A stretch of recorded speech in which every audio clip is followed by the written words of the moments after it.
Ndoni. Tsitsongna. Bugamana. Sini. Nele. Sini wo. Yeah. Iyele, iyele, iyele.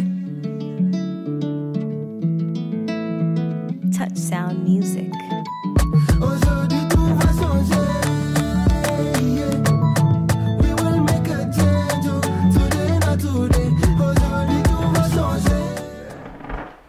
And welcome to my home, and I'm very happy and I still lucky that on Women's Day vous avez accepté, n'est-ce pas, prendre un petit déjeuner.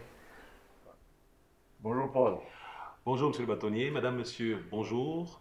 Akeri Tabengouna est candidat à l'élection présidentielle 2018 dans son pays, le Cameroun. Il propose à ses compatriotes de l'accompagner dans la matérialisation de la nouvelle République qui mettra le citoyen au centre de la gouvernance. Le projet de société qu'il propose à ses compatriotes repose sur 4 piliers essentiels. D'abord la santé, à travers l'assurance santé universelle, l'éducation, grâce à la refonte du système éducatif pour une meilleure adéquation entre la qualité de la formation et les besoins du monde de l'emploi. Ensuite, nous aurons l'économie qui se traduira par la bonne gouvernance des affaires publiques, mais aussi l'amélioration du climat des affaires. Et enfin, la justice sociale qui va promouvoir la méritocratie, l'égalité des chances pour tous et une meilleure répartition des ressources nationales. La matérialisation de cette république se fera par Akeri Mouna grâce à 2 catégories majoritaires de la population camerounaise, à savoir les jeunes et les femmes. Profitant donc de la célébration ce 8 mars de la 31e édition de la Journée internationale de la femme, il a convié quelques-unes d'entre elles à sa table pour un petit déjeuner, prétexte idéal pour leur présenter sa vision du rôle et de la place de la femme dans la société camerounaise et surtout dans la nouvelle république qu'il propose. Akeri Mouna, bonjour. Oh, bonjour Paul. Il y a 4 dames qui ont accepté votre invitation à venir prendre le petit déjeuner ce matin. Je vais vous les présenter très rapidement, tour à tour. Corinne Kengo, qui est opérateur économique ici dans la capitale à Yaoundé. Elle est directrice générale d'une jeune entreprise qui fait dans la sécurité et la protection individuelle. À côté d'elle, vous avez mademoiselle Michelle Djiki, qui elle est également opérateur économique, mais elle est entrepreneur spécialisée dans les TIC. Elle est CEO d'une ONG qui est à la fois une start-up qui s'appelle Build Our Women. Juste à votre droite, vous avez mademoiselle Tabi Deissi, qui est étudiante en Master 2 à l'École supérieure des sciences et techniques de la communication. Elle apprend la communication et la coopération internationale, un champ que vous connaissez bien pour avoir dans une autre vie étudié les relations internationales. Exact. Et juste à ma gauche, madame Marthe Olga, qui elle est mère au foyer et elle est veuve, c'est un statut qui vous parle également. Alors, qu'est-ce qui a motivé que vous invitiez ces dames à votre table ce matin du 8 mars? Écoutez, merci Paul. C'est tout simplement parce que c'est important de savoir ce qu'elles pensent. On est habitué dans notre pays à parler pour les femmes. Je pense que pour pouvoir comprendre ce qu'ils voudraient, n'est-ce pas, de leur pays, il faudrait quand même qu'on les entende. Et c'est dans mon système de fonctionner, il faut aller vers ceux qu'on veut aider pour qu'ils nous disent, qu'ils nous informent, n'est-ce pas, quels sont les problèmes qui sont prioritaires. Ce n'est pas aux autres de décider, n'est-ce pas, ce qui serait prioritaire pour les dames. Je suis très content de l'échantillon, si je puis dire, de cours citoyennes qui sont là pour que nous puissions parler tout en défiant les règles camerounaises que c'est quoi, bouche qui mange ne parle pas. Peut-être faudrait-il commencer par leur dire directement quelle est la vision que vous avez de leur rôle dans la nouvelle République?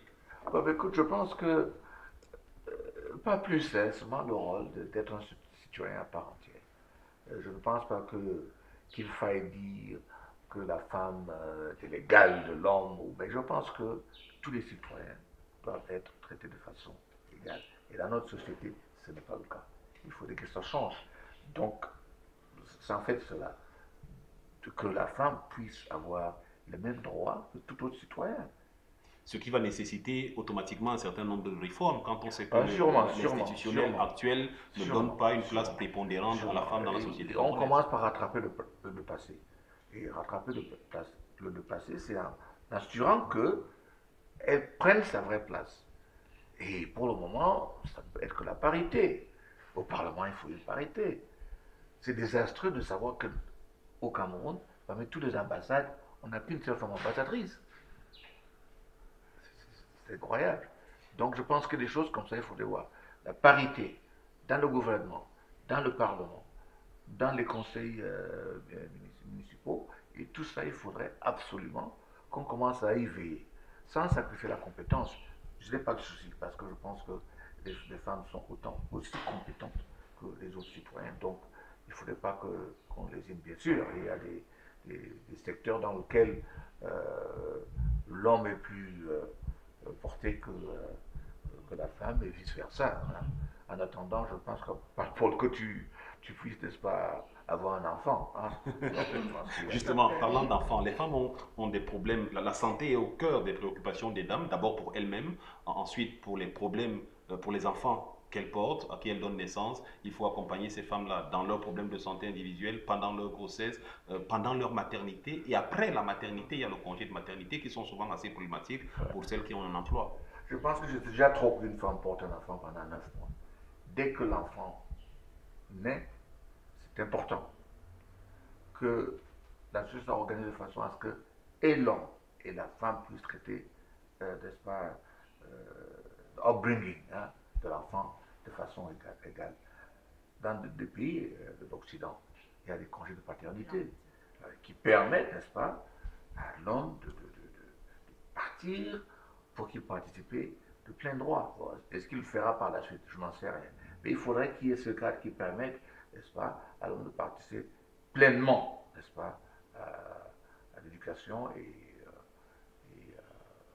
à suivre les enfants pendant leur bas âge. Donc je pense que même dans nos textes, que ce soit en ce qui concerne la succession, ce qui concerne, il y a encore des choses que nous traînons. Quand on regarde le code pénal, l'adultère est traité différemment que ce soit l'homme, que ce soit la femme. Il y a plein de choses comme ça. On traîne pour mettre en place d'autres codes de famille. Il y a beaucoup de choses qui traînent. Moi, je pense que la plupart du temps, c'est parce que c'est encore les hommes qui gèrent ça, n'est-ce pas, qu'on a des problèmes, n'est-ce pas, à franchir certaines étapes. Hein. Voilà, cher Dami serait maladroit en ce jour du 8 mars que le bâtonnier et moi confisquions la parole. On vous a convié, certes, à un petit déjeuner, mais il était surtout question que vous-même échangiez avec le bâtonnier, parce que nous pensions que vous êtes mieux à même que nous les hommes de savoir qu'est-ce qui est bien pour vous-même. Donc, vous, allez-y, c'est à qui veut prendre la parole. Alors, qui veut prendre la parole? Je prendrai la parole en premier. C'est vrai que le bâtonnier a étalé à peu près sur tous les axes les problèmes qui sont ceux de la femme. Donc, si on va repartir, si on revient au thème premier de cette journée, qui est d'intensifier la lutte contre les discriminations faites aux femmes, c'est déjà un grappin. Mais je dis souvent, ces thèmes sont truffés de gros mots qu'on ne comprend pas très bien.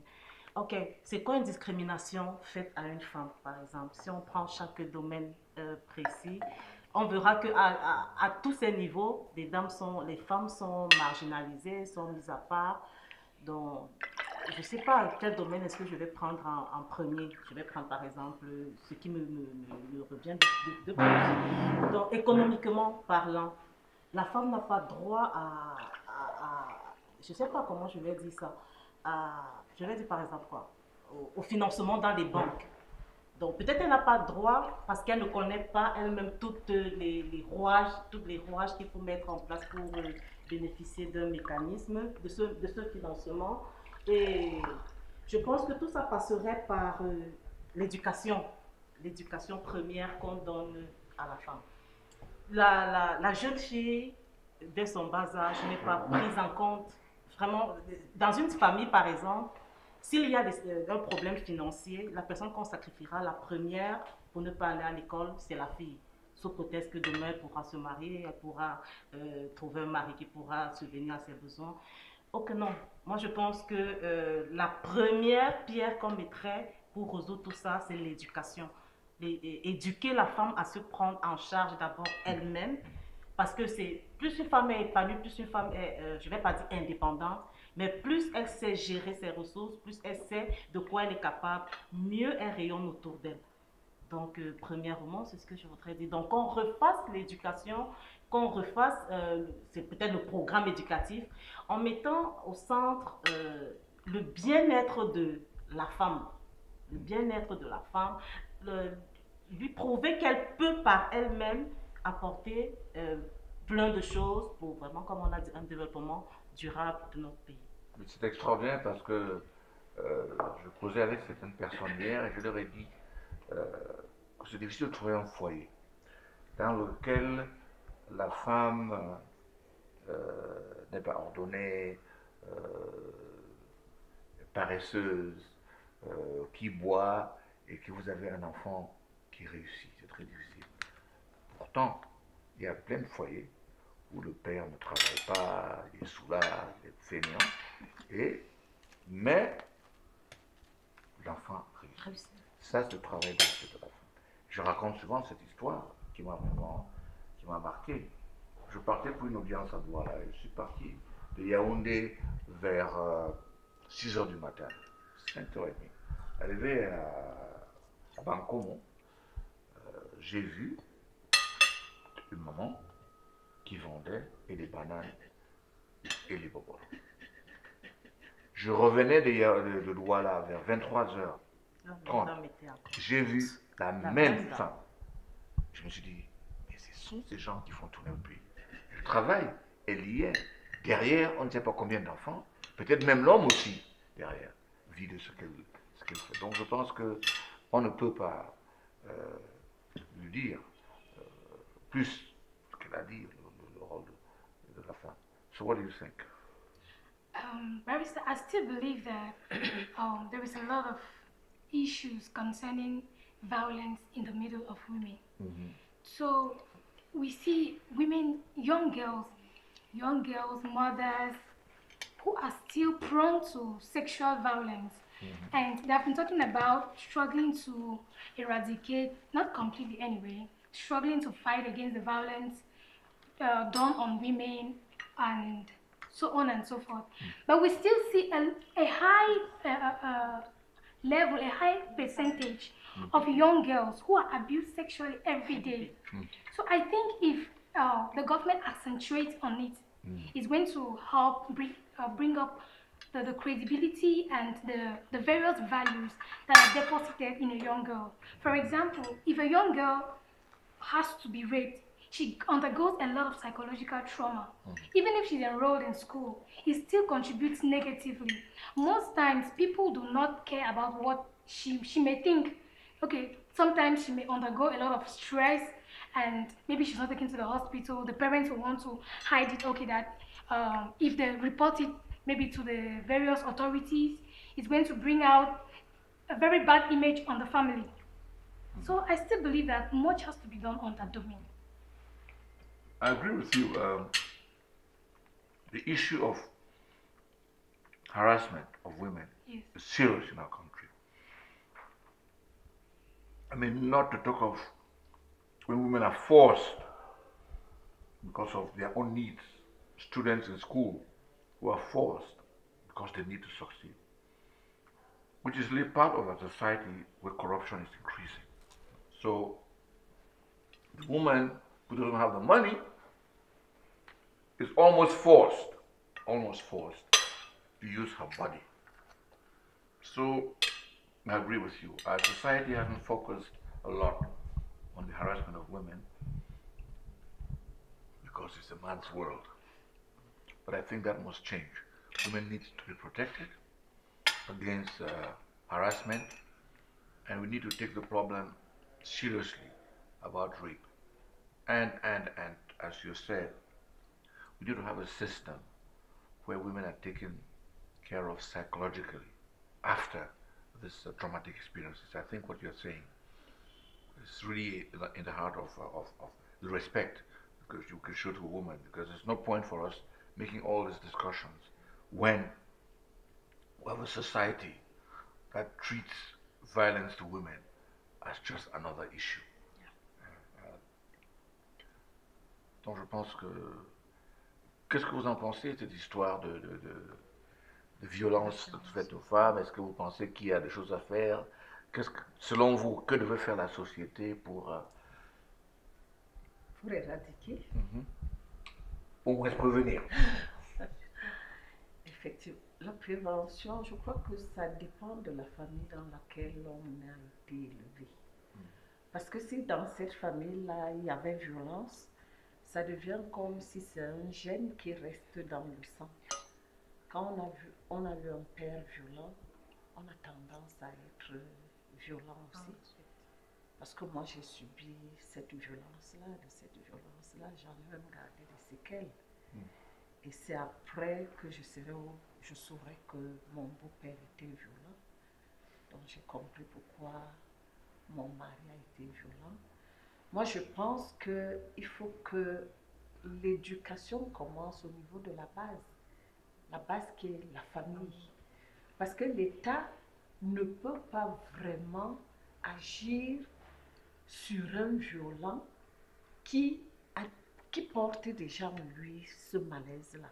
Quel que soit le conseil qu'on va lui donner, il ne peut pas comprendre qu'il faut arrêter d'être violent. Ça fait partie de lui, parce qu'il a vécu dans la violence. Quand on voit des gens violents et qu'on essaie d'avoir des renseignements, on se rend toujours compte que la racine est assez profonde. Donc pour ma part, je pense qu'il faut déjà amener les parents, que l'État amène les parents d'aujourd'hui à comprendre que la violence ne satisfait pas toujours. Ça a un mauvais rôle pour l'avenir. Il faut pouvoir dénoncer. Donc c'est vrai, ça se fait dans la cellule familiale, mais pour pouvoir éradiquer déjà ça, c'est qu'il faudrait que nous, maman, la femme, puisse avoir le pouvoir de dénoncer. Si on ne dénonce pas, le mal va aller crescendo et va arriver jusqu'aux enfants. Donc le tout, c'est de pouvoir dénoncer. Effectivement, qu'on dénonce. Et moi, j'ai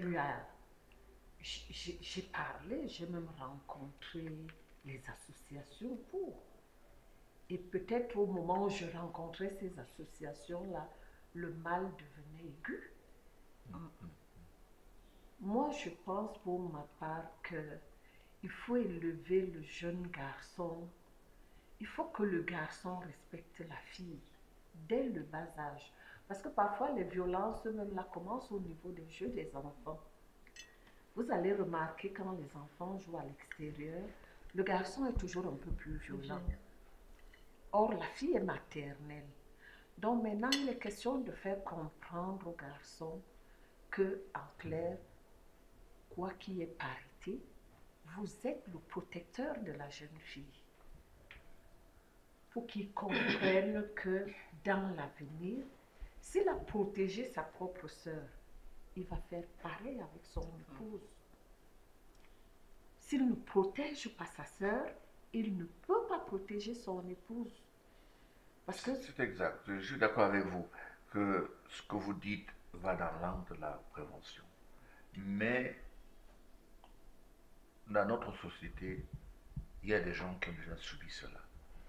Donc il faudrait aussi, à mon avis, qu'il y ait des moyens publics qui permettent de les recueillir, les former pour des enfants harcelés. Vous savez, on a une culture de prendre les enfants pour les autres pour travailler chez nous, ou bien les cousins, les cousines des autres qui deviennent à la maison. À un moment donné, on ne sait pas si elles sont coépouses, elles sont autre chose. C'est un type d'harcèlement qui est presque accepté, puisque la fille pense que bon, c'est presque cela, mais elle en sort traumatisée. Donc je pense qu'il faudrait que ces choses-là, certes, il faut une politique de prévention, mais je pense aussi qu'il faut une structure politique de protection et d'essayer d'encadrer ceux qui ont eu ce malheur-là. So do you think that the way our society functions, we have discussed about the issue of the violence towards women. Are there other sectors? You have a startup that you feel that women are at a disadvantage in society? Yes, and as a budding entrepreneur, As a budding entrepreneur, I think women have, by virtue of their gender, have more obstacles and challenges towards becoming successful. The first thing is probably owning property. You know, if you own something, it is easier for you to reap its benefit or to invest even more. For example, land. Women are not allowed to own land. So you can imagine women who are the prime producers of agricultural products in our country cannot go past a subsistence phase.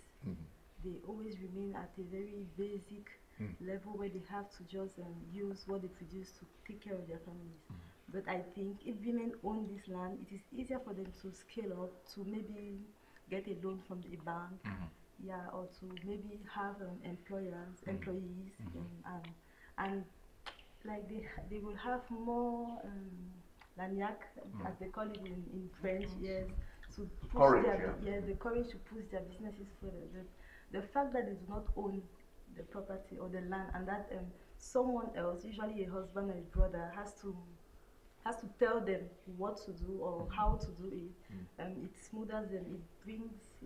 It brings down their creativity. They cannot express themselves fully, and so someone who doesn't express who cannot express themselves fully cannot become successful in what they do. They cannot be the best at what they are doing. Granted, but I think it should be nuanced that women can own land when they acquire it themselves. You know, when you go to family ownership, then of course we wind up to the fact that people start thinking about whether women can own or not. Quand on a commencé la discussion, madame, on a parlé de violence, puis elle a parlé du droit des femmes à ce qui concerne la propriété. Est-ce que vous pensez que, comme veuve, vous avez plus de difficultés qu'en veuf? Effectivement, les veuves ont beaucoup de difficultés. Déjà que mon mari avait 2 épouses, vous comprenez que c'est pas facile. C'est pour ça que tout de suite je disais que dans l'éducation que nous donnons à nos enfants aujourd'hui, on doit s'arranger à ce que le garçon ait beaucoup de respect pour sa sœur déjà, pour avoir le même respect pour son épouse. Et le respect va permettre que la belle famille même aussi, parce qu'on a beaucoup de problèmes avec nos belles familles, énormément. Il faut que l'État pense à protéger les veuves et les orphelins qui ne sont pas protégés. Actuellement, c'est ma belle-sœur qui gère ce que mon époux a laissé, ce qui n'est pas normal du tout. Bon, parfois c'est question, problème de culture aussi. Parce qu'il y a dans certaines zones du pays où la femme n'a vraiment pas de parole. Et c'est délicat, c'est invivable. C'est vrai, certainement notre système juridique permet cette option entre passer par le droit coutumier pour régler certains droits et passer par le droit, n'est-ce pas, civil. Donc, une femme qui est conseillée, c'est vraiment que quand on commence ces procédures-là, on a ce choix. Est-ce que je veux que ce soit le droit civil de l'Occident, si vous voulez, ou que ce soit le droit coutumier? Donc il y a ce choix à faire. Mais pour faire le choix, il faut connaître. C'est facile dans notre pays de dire que l'ignorance de la loi n'est pas, c'est pas une excuse. Mais on n'en est pas là. On en est encore à l'accès. Pas de parler même de la connaissance. C'est même l'accès au droit. Vous avez pu comprendre le débat dans les zones du nord-ouest et du sud-ouest parce que certains textes étaient seulement en français. Ça, c'est un problème de l'accès au droit qui est quand même assez sérieux. Je suis d'accord avec vous qu'en l'état actuel, on doit être très regardant sur le fait que la femme est une citoyenne à part entière, d'agir des droits d'un citoyen, les donne de notre civilisation sont complètement différentes d'avant. J'avais un oncle dans le temps qui avait plus de 30 épouses et plein d'enfants. Et quand mon père lui demandait, mais comment vous allez, il dit que non, non, non, j'ai un champ de café, il faut que j'ai beaucoup de femmes comme ça, et peuvent trouver leur champ de café. La main d'œuvre. Donc c'est cela. Si quelqu'un s'amuse à faire ça aujourd'hui, il va voir, ça va être assez compliqué. Donc je pense que c'est vrai, on a ce problème avec nos coutumes. J'aimerais savoir, en ce qui vous concerne, quel est ce 8 mars là? Ce qui me gêne dans cette célébration, c'est que c'est plus axé sur la fête, la festivité, et la boisson, l'habit qu'on porte, et le fait de trouver des femmes partout dans les rues, dans les boîtes. Est-ce qu'il n'y a pas une possibilité de mener une réflexion vraiment, de faire le bilan vraiment? Vous avez énoncé très clairement le thème de cette année. Est-ce qu'à un moment donné, on va faire le bilan? Est-ce qu'il y a un document qui sort pour faire en fait le bilan des droits de la femme à la date d'aujourd'hui? Qu'est-ce qui freine? Est-ce qu'on peut en parler? Je n'ai jamais compris la portée économique même de ces pains qu'on vend pendant le 8 mars.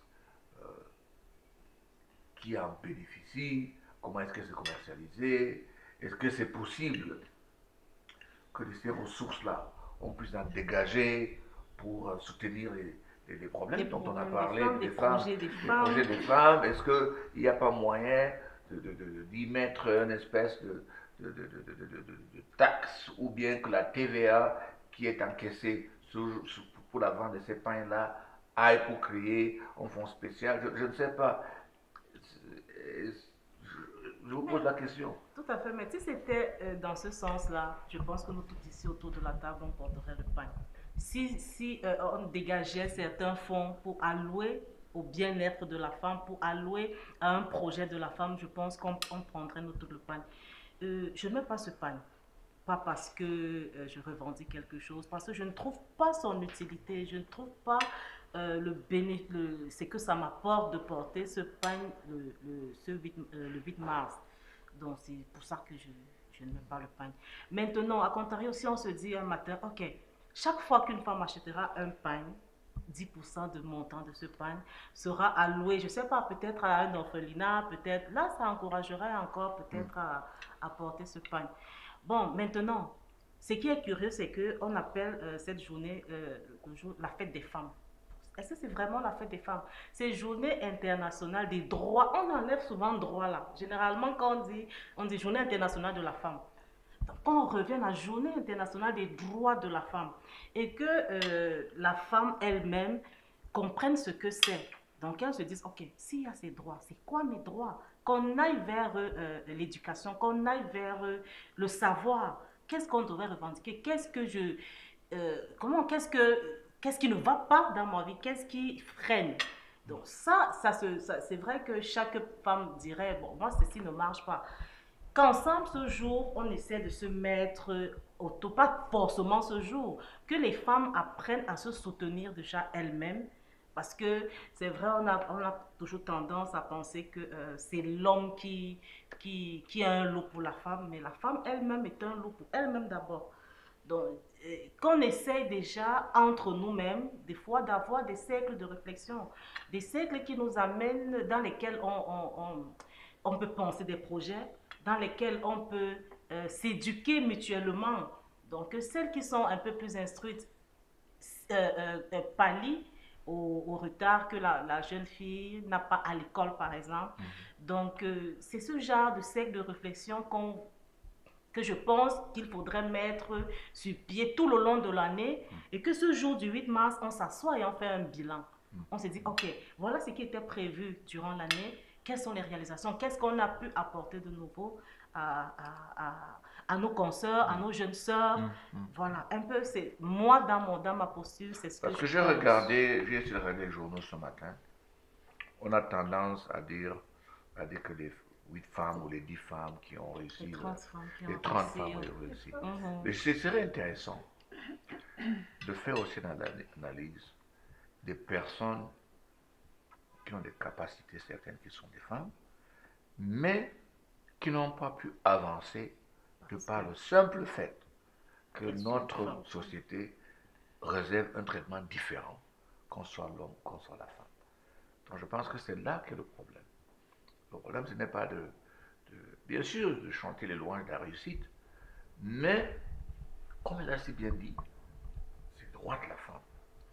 Est-ce qu'il y a des gens qui n'avancent pas?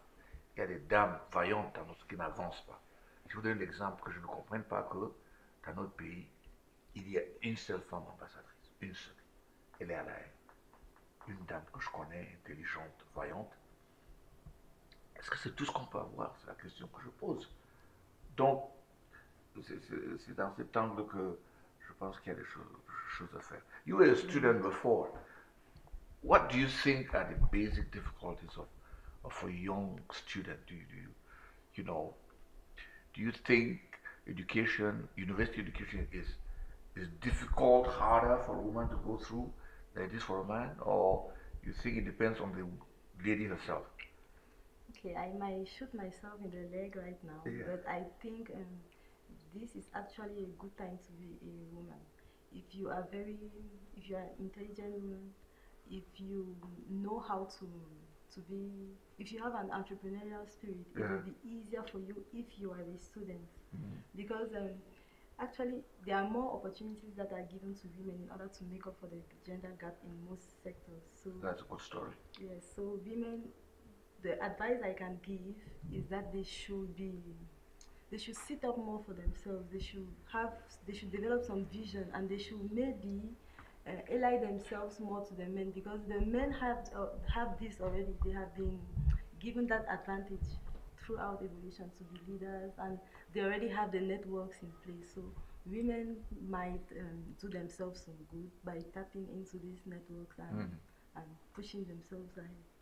What would you think about students who are forced to submit to certain behaviors just because they want to get ahead? Is that not a problem? No, that is a problem, but well, it is a problem, and I think as a problem, it should not be treated as a norm. Yes, because that should be an exception. I think if someone is truly brilliant, she stands a higher chance of getting ahead than her male counterpart, who is equally brilliant. Yes, in most sectors, engineering, science, technology. Yes, in most sectors. Oh yes, I know very brilliant women from this country and out of this country. I was listening to a commentary by RFI yesterday about Rebecca Enonchong and the amazing work she's doing. There's also Vera Songware, who is an amazing lady in finance. She's head of the Economic Commission for Africa in Addis. She had worked in the World Bank. There's also this amazing writer in Bolomboe. And of course, there's Mabel Boma that everybody knows about, who is an amazing lady on the internet, on media, and who is well established in the US. I think we do have many people. I met an amazing lady in Ghana, Candace, who is really well known and all that. So I think I'm saying this so that we cannot say that women don't have the kind of intellectual capacity or the genius that is attributed only to men. So I agree with you. But some men, as a man, say that, you find et qu'on trouve des femmes d'affaires dans des ministères, dans des marchés énormes, et on ne sait pas comment elles ont pu avoir ces marchés. Qu'est-ce que vous en dites? Généralement, quand on trouve une femme dans ce genre de marché, la première réflexion, et ce qui est dommage, c'est qu'elle a bénéficié soit d'une promotion canapé. On sait comment elles font pour arriver là-bas. C'est ce qui est dommage. On ne devrait pas. Parce que nous toutes, nous sommes compétentes. On sait pouvoir, dans chacune son domaine, donner le meilleur de nous pour faire avancer des projets de notre pays. Bon, mais seulement, malheureusement, on doit conjuguer avec les hommes. Et dans notre pays aujourd'hui, ce sont les hommes qui ont les postes où la femme doit venir et se plier et demander à faire. Donc, que la tendance soit pas forcément renversée. Donc, qu'on travaille plutôt nos mentalités, qu'on travaille la mentalité des hommes, à savoir, une femme peut venir avec un projet de, je sais pas, un marché, généralement, on lance des appels d'offres du milliard et elle peut compétir. Généralement, quand elle arrive, tu as ton dossier, quand on regarde directeur général, c'est une femme. Ah non, on va d'abord un peu remettre ça en question. Donc, c'est la mentalité qu'il faudrait travailler de prime abord. Vous êtes, madame, vous êtes originaire d'ici. Oui. Comment est-ce que...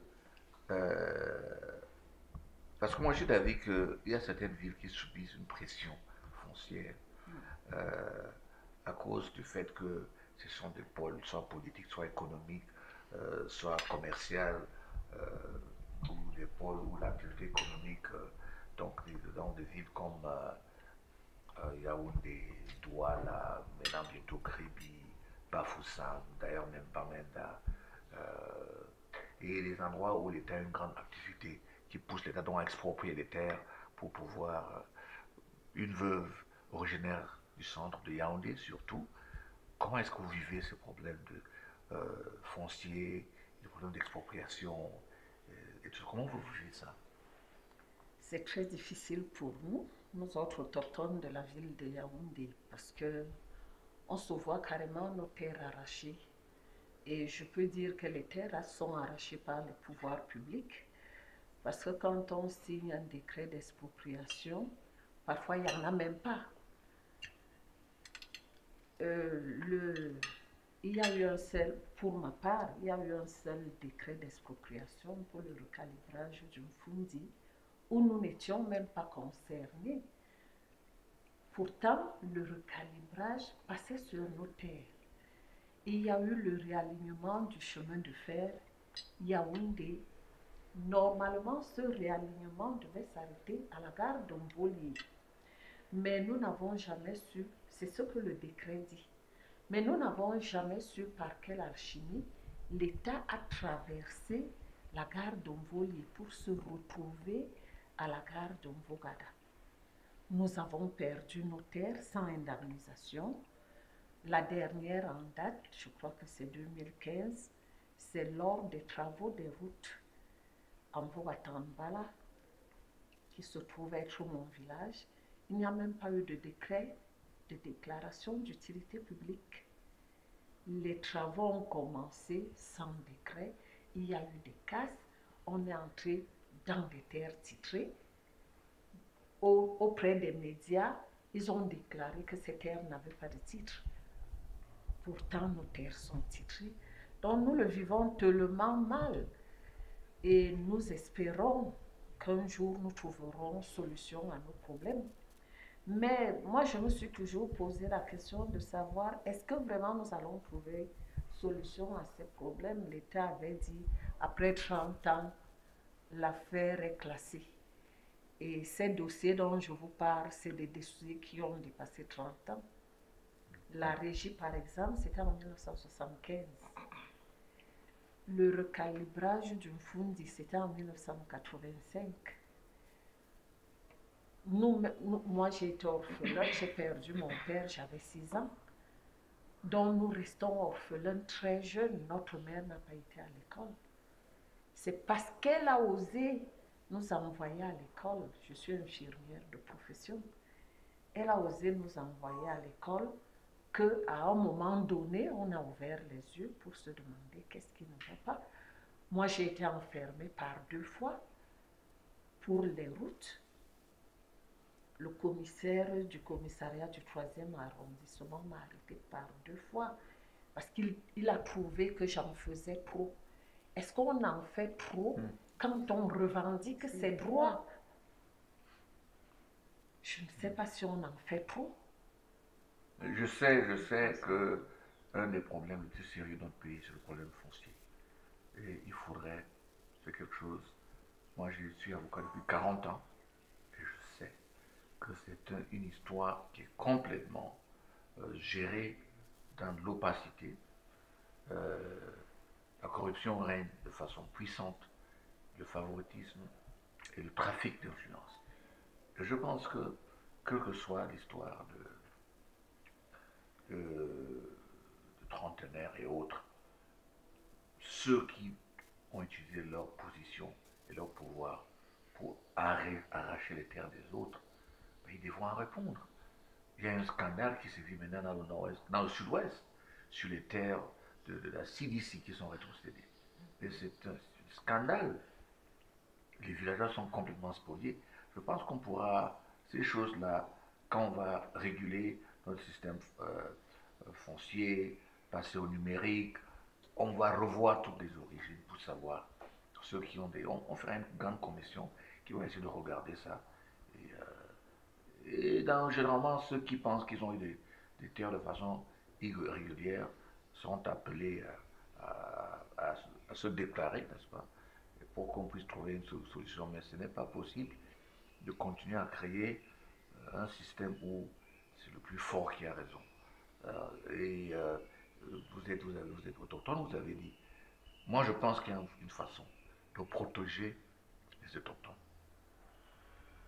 Si on découvre des familles qui ont encore des grandes terres ici, à Yaoundé, à Douala, à Kribi, à Bamenda, à Bafoussam, c'est facile pour l'État d'investir sur ces terrains en créant des logements et autres.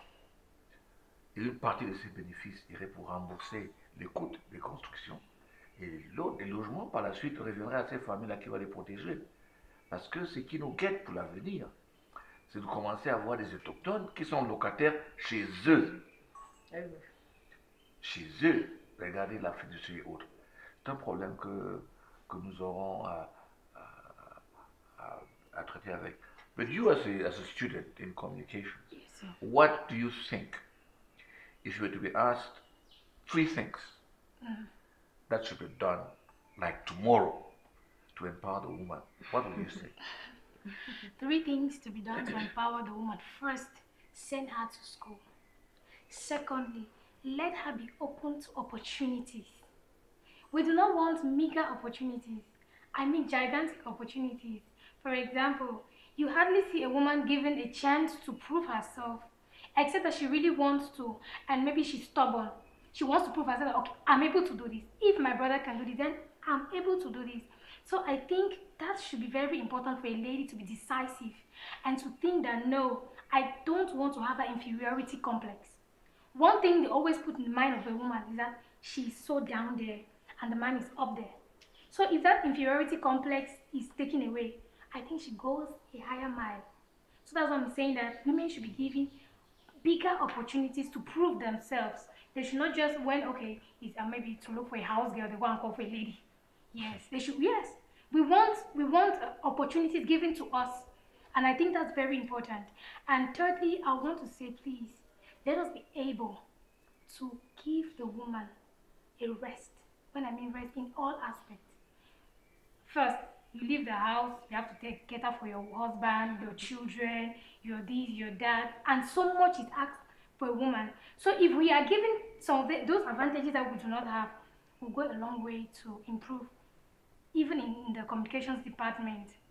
Because there are some opportunities that they say, okay, for example, I cannot handle the camera because I'm a lady. No, I want to tell them that I can do that. As a lady, we should be given the opportunity. Okay, they can say maybe at the level of communications, you cannot write a news report, you cannot maybe manage a website. Those are things that women are able to do. And in the context of Cameroon, please let us try to change our mentality concerning the woman. It's very important. Puisqu'on va terminer par là, donnons la parole à chacune de ces dames. Après Daisy, peut-être que chacune d'entre vous souhaiterait, vous avez un candidat à la présidentielle qui est sûr de sa victoire. Très sûr, d'ailleurs, très sûr. Quelles sont les réformes, chacune d'entre vous pourrait en avoir 3, qu'elle souhaiterait avoir pour améliorer le statut et les conditions. Elle a si brillamment exprimé les Voilà, elle a exprimé les siens. Oui, Madame Olga. Oui. Mon premier point, c'est déjà de tenir en compte que la femme est un être comme l'homme, qu'on ait à peu près pas les mêmes droits c'est pas possible. Mais qu'on ait à peu près les mêmes droits. Moi, je ne parle pas de parité parce que je voudrais garder mon rôle de maîtresse de maison. Ça fait plaisir à un homme de revenir chez lui, trouver sa maison bien entretenue, parce que madame s'est occupée de cette maison-là. Les domestiques, quand toi-même tu ne t'occupes pas de ta maison, ne font pas le travail comme il faut. C'est vrai. Donc, il faut que la dame sache que sa première place dans la société, c'est sa maison. On a parlé de l'éducation des enfants qui, quand elle est donnée par la maman, elle est fantastique. Même si le papa ne suit pas, l'éducation est fantastique. Le deuxième point serait qu'on revoie un peu la vie de la femme dans la société. La femme n'a pas de vie. Ma sœur a dit tout de suite que nous sommes notre propre malaise. Je veux bien, mais nous ne sommes pas notre malaise dans l'héritage. Dans nos villages, les femmes n'ont pas droit à 1 centimètre carré de leur terre. Moi, je peux me sentir heureuse d'être née à Yaoundé, parce qu'à Yaoundé, la loi nous protège un peu plus. Mais au village, la loi n'est pas encore arrivée. Donc, il faut que la loi arrive aussi au village, que les femmes des villages sachent qu'elles ont des droits et des devoirs. Parce que dans nos villages, elles n'ont que des devoirs. Et le troisième point, ça va dépendre du candidat. Il y en a tellement, parce que si on commence à énumérer tout ce qu'on veut, comme nous sommes le 8 mars, il faut que le 8 mars soit une journée d'enseignement et non de festivité. Ma sœur l'a si bien exprimé, que le 8 mars soit une journée où, parce que tout au long de l'année, nous avons eu des enseignements, qu'au jour du 8 mars, donc, qu'on essaie de se dire qu'est-ce que ces enseignements qu'on a reçus tout au long de l'année nous ont apporté et qu'est-ce que nous-mêmes, comment on a évalué ces enseignements-là. Le rendement du 8 mars, c'est quoi? Comme ça, nous allons pouvoir donc évoluer plus aisément en tant que femmes. Si nous n'avons pas de rendement, 8 mars ou pas 8 mars, ça ne vaudrait pas la peine. Extraordinaire. Michel? Okay. I listened to my 2 colleagues and they gave 2 different points of view in one topic. Like our mother said, it is better that she doesn't want to defy the parity and she prefers to stay back at home and take care of and Not quite that. She says that she don't think it's a problem of parity, but she thinks that the woman should still take pride of being a role as a woman. Okay, yes, I agree with that. Every woman should have the chance to decide on exactly what she wants to do and how she wants to be. Yeah. Okay. The only point that really strikes me as being a solution to women's condition is leadership.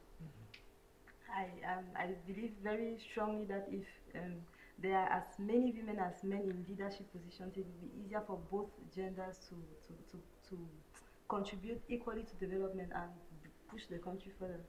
Because women have a different perspective on things than men do. So even for the networking, if there are women in leadership position, it is easier for lady students to have the information and be given the opportunity to do certain things than when there are only men. And that is true, but you know, when Margaret Thatcher was Prime Minister of England, there was no woman in the cabinet. And it was said that Margaret Thatcher was the only man in the cabinet.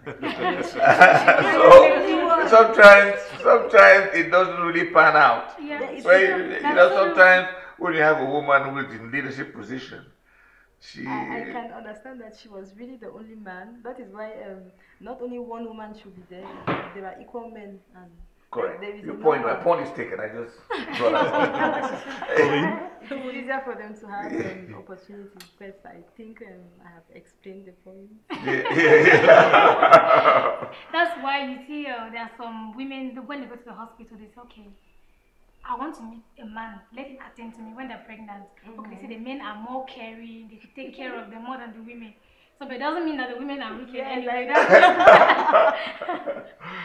Ok. Qu'est-ce que je dirais? Les 3 points, peut-être, je ne vais pas les résumer en 3 points, peut-être en 2.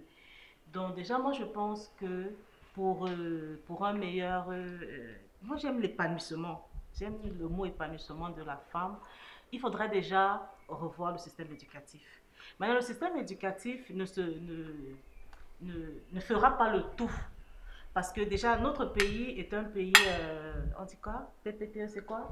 Pauvre, très très endetté. Donc, je ne pense pas que c'est avec du théorique qu'on fera relancer l'économie. Théoriquement, qu'on fera booster notre économie.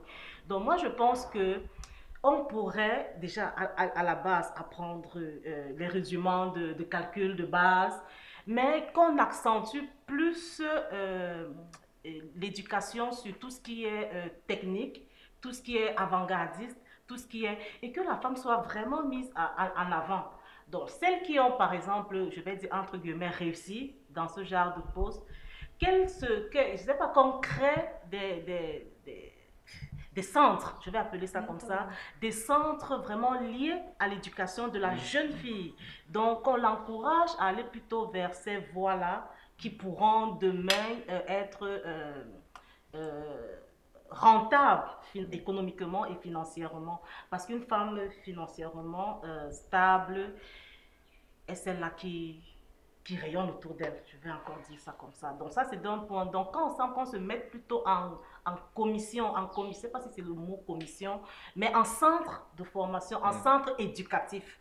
Donc je vais prendre d'écoute. Je vais prendre une petite anecdote. Il y a quelques années, les opérateurs économiques ont lancé l'identification. Il fallait faire l'identification, il fallait s'identifier, il fallait que votre SIM soit votre nom. Donc ça fait que dans des points, on recevait un nombre incalculable de personnes. Mais j'ai été outrée, donc profondément choquée par le nombre de jeunes filles au Cameroun qui ne savent pas lire, qui ne savent pas écrire. Donc, quand elle arrive devant vous, oui, madame, je suis venue pour l'identification et tout, je lui dis, ok, mets-moi ton nom là. C'est à peine si elle sait écrire son nom. C'est... Wow. Oui, il faudrait que... Et là, on est à Yaoundé. Nous sommes à Yaoundé, plus précisément à Essos. Donc, c'est invraisemblable. Donc, que le travail qu'on puisse faire à la base, c'est peut-être un travail de recensement, qu'on recense les jeunes filles qui ne sont pas allées à l'école. Alors, pas du tout. Donc, ils ne savent pas écrire leur nom. Donc, alors là, quand vous allez lui dire de remplir un formulaire, c'est peine perdue, elle ne saura pas. Donc, le mal, il est vraiment profond. J'envoie à l'aéroport, surtout. Oui. Remplir la fiche, là. Non, mais c'est un malaise, c'est terrible. Elle donne voyager, elle donne à quelqu'un de remplir. Oui, pareil à la banque, pareil. Dès qu'il faut prendre un stylo, ça devient compliqué. Donc, même s'exprimer, bon, ok, on va s'exprimer avec le franc-anglais rapidement, là, ce sera fait. Mais la jeune fille aujourd'hui ne sait pas écrire. Et c'est très, très, très dommageable pour la suite, si on veut vraiment que la femme soit mise en avant. Donc ça, c'était le premier point, c'est l'éducation. Donc maintenant, celles qui sont déjà grandes, celles qui sont déjà, qui vont peut-être rentrer à l'école, et même il n'y a pas d'âge pour rentrer à l'école, que la femme apprenne à se prendre en charge elle-même d'abord. Donc qu'elle apprenne à savoir qu'elle est une force et que, ok, le complément de l'homme, moi, j'aime pas la parité peut-être dans les d'un point de vue numérique. Oui, parité du point numérique, oui, ça c'est ce qu'on doit pouvoir promouvoir. Mais pas l'égal de l'homme, j'aime pas ça. Parce que la femme ne saurait être l'égal de l'homme. Quand la femme aura su où est sa place, on avancerait mieux. Et ce matin, le mot de la femme revient. Tout ce que je veux dire, en écoutant et en parlant de tout ça, je me disais, j'ai envie d'en parler avec les experts, mais qu'est-ce qui se passerait si on dit, bon, pour la fête du 8 mars, tous les revenus des taxes de TVA, des ventes de cette journée-là, soient consacrés à tout ce qui concerne la femme. Et ça pourrait être pareil pour la fête de la jeunesse. Que les revenus collectés là soient dédiés ça fait un engagement national. Je le dis comme ça, hein, il y a des une experts réflexion. qui pourront regarder les implications et tout. Mais des choses comme ça qui montrent que l'État réagit, n'est-ce pas, de façon concrète à permettre aux femmes de rattraper, parce qu'il y a un rattrapage à faire. Et quand quelqu'un a un rattrapage à faire, il faut qu'on lui donne cet avantage-là. Merci infiniment, monsieur le bâtonnier. Merci, mesdames, d'avoir accepté de venir partager. On n'a pas beaucoup pris le petit déjeuner. J'espère que maintenant on le récolte.